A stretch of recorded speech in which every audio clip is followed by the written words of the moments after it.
Hi mga ka-bakers! At ngayon naman ay gagawa tayo ng pandesal.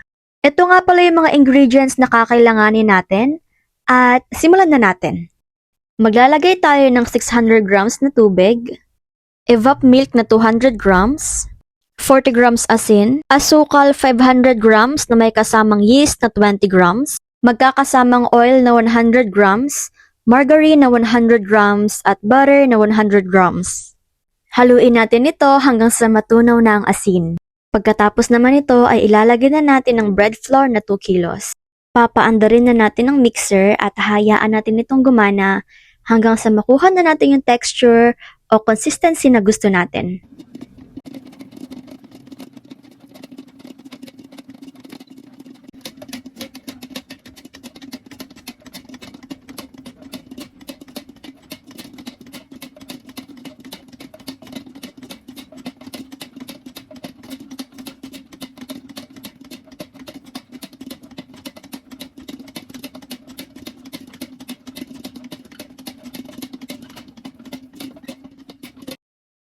Okay, tapos na tayo mga ka-bakers at ngayon naman ay i-check na natin kung okay ba yung ating pandesal dough. Para malaman natin kung okay na ba ito ay kailangan natin siyang i-test. Kapag stretchable lang dough natin na kagaya nito, ayan napaka-stretchable, ibig sabihin ay okay na ang ating pandesal dough. Ang next naman nito ay atin na siyang papahilan ng kaunting mantika lang at papagpahingin muna natin siya ng kahit mga 30 minutes lang. After 30 minutes, hihiwain na natin siya para bastonin. Irorolyo natin siya at pahabain. Pagkatapos naman, ilalagay natin siya sa breadcrumbs. Uulitin lang natin ang prosesong ito hanggang sa maubos na ang ating dough. Pagkatapos naman ito, ay maglalagay tayo ng clear na plastic sa taas at papahingahin natin to ng mga 1 oras. At pagkatapos naman ng 1 oras, ay nandito na tayo kung saan hahati-hatiin na natin ang ating pandesal.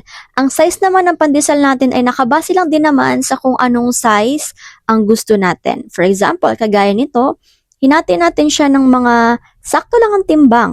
Ang timbang namin dito ay 20 grams dahil binibenta namin ito ng tag 2 pesos each. Pero, nasa sa inyo na talaga yon kung gaano kabigat o kalaki ang putol na gusto nyong gawin sa pandesal. Gawin nyo lang ito ng paulit-ulit hanggang sa maubos na yung mga binasto natin na pandesal. Pagkatapos natin tong mahiwa, kailangan din naman natin tong ilagay ulit sa ating breadcrumbs. At ito na nga, pagkatapos natin ilagay sa breadcrumbs, kailangan natin siyang irolyo para makover lahat ng dough at para hindi rin siya dumikit sa plancha. Ilalagay na natin yung mga pandesal sa plancha at yung ginagawa kasi namin is 6 sa gilid at 5 naman sa taas. Pero nakadepende pa rin sa inyo kung ilan yung ilalagay nyo. Pagkatapos ng lahat ng ito is kailangan muna talaga natin pagpahingahin ang ating mga pandesal.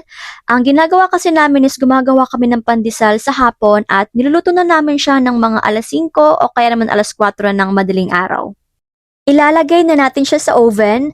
Yung lakas nga pala ng apoy sa taas is 190, sa baba naman is 210 at yung baking time is 10 minutes. At syempre mga ka-bakers, ito na ang ating finished product. Ayan, napakaganda naman.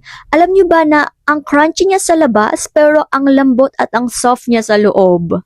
Subak na subak talaga pang umagahan lalo na kapag sinosaw sa kape at lalo na kapag hindi ka mahilig kumain ng kanin sa umaga. Pero alam niyo ba kung ano yung pinaka-the best mga ka-bakers?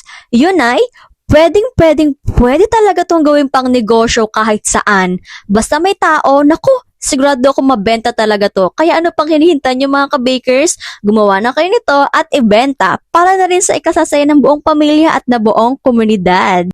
O diba, nasa bahay ka lang, kumikita ka na at higit sa lahat busog ka pa. Hanggang dito na muna mga ka-bakers, paalam!